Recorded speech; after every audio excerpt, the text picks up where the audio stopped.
Hello, my name is Miguel Parga, and I am the best-selling author of What They Didn't Teach You in Film School. I'm also a film professor, and I have been a film professor for the last 14 years. This is another one in my series of videos of how to make movies at home, where I concentrate on teaching you the principles of filmmaking rather than the equipment. Why? Because the principles really don't change, and the equipment changes every year. Very good. So today I'm actually going to teach you a lesson that I recently taught a new batch of my students. I just started their filmmaking journey, and it's one of the basic concepts of camera work, okay? So we're going to talk today about what's called the axis of action, and some people also call it the 180-degree line. So here are two actors, a scene from above.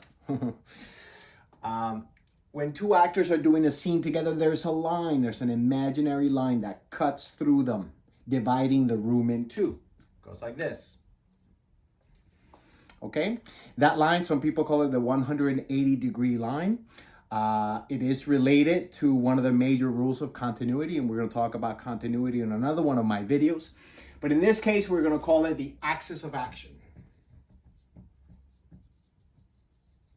Now, why is this line important? It's very important because here's one of the main concepts when you're moving your camera around. The closer you get to the axis of action and the closer you get to your subject, the more dramatic the shot is. Okay? This is super important. As we get to the dramatic moment in the scene, usually that's the turning point of the scene, and we've talked about turning points in a different video. The camera wants to get closer and closer to the subject and closer to the axis of action.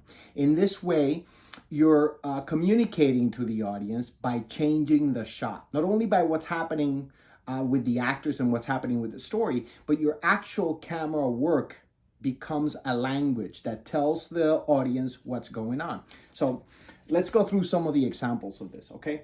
Let's say that I start my scene by placing my camera over here. I'm going to call that shot A. You should know that shots are lettered, not numbered, okay? And shot A is, let's say, 90 degrees from the axis of action. And when I look at that on my camera screen, the shot looks like this. Here's one actor, and here's the other actor, okay? They're full body because the camera is pretty far away, okay? This is called a wide two shot. It's wide because the actors are full body. Pretty much anything underneath the knees is a wide shot.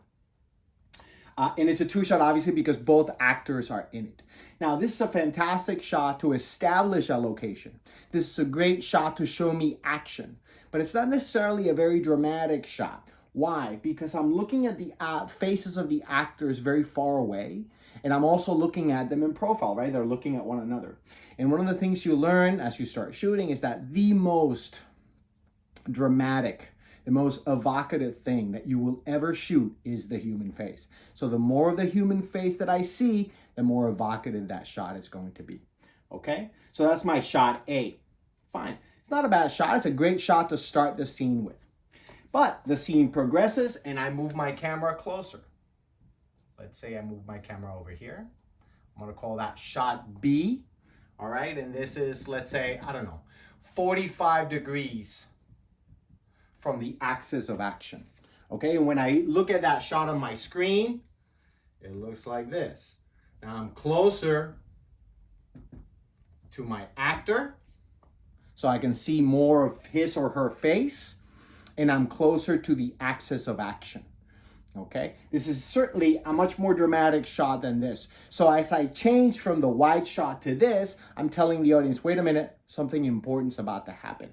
Okay, and as we get closer and closer to the turning point of the scene, the important moment in the scene, right? I move my camera even closer. I'm going to call this shot C. Oh, by the way, shot B is a medium shot. Medium because it's from the waist up, okay? So now move my camera closer, let's say 10 degrees from the axis of action, right? And closer to my subject. And when I look at that shot, it looks like this. much closer to my actor. I can see much more of their face because the camera has moved around, right? Closer to the axis of action to see them. And shot C is the close-up. As I change from shot A to shot B to shot C in my edit, I'm telling the audience, pay attention. The important part of the scene is about to happen, okay? So think about this concept when you're planning out how to shoot your scenes. This is a very basic way in which to shoot something, but the concept of the axis of action is an important one because it communicates something to the audience without you having to explain it.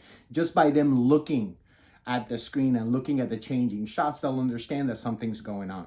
A great scene to look at and one of my favorite scenes to study is the tomato joke scene from Pulp Fiction. And it's a scene that actually obeys these rules to the T. So you'll see Tarantino gets closer and closer to the subject, closer and closer to the axis of action as the scene progresses and gets more and more dramatic. Even all the way to an extreme close-up of John Travolta when he blows Uma Thurman a kiss at the end. If you like the content and would like to hear more about future seminars, projects, and the upcoming release of my new book, How to Make Movies at Home, subscribe to the channel and follow me on social media. Thanks for watching.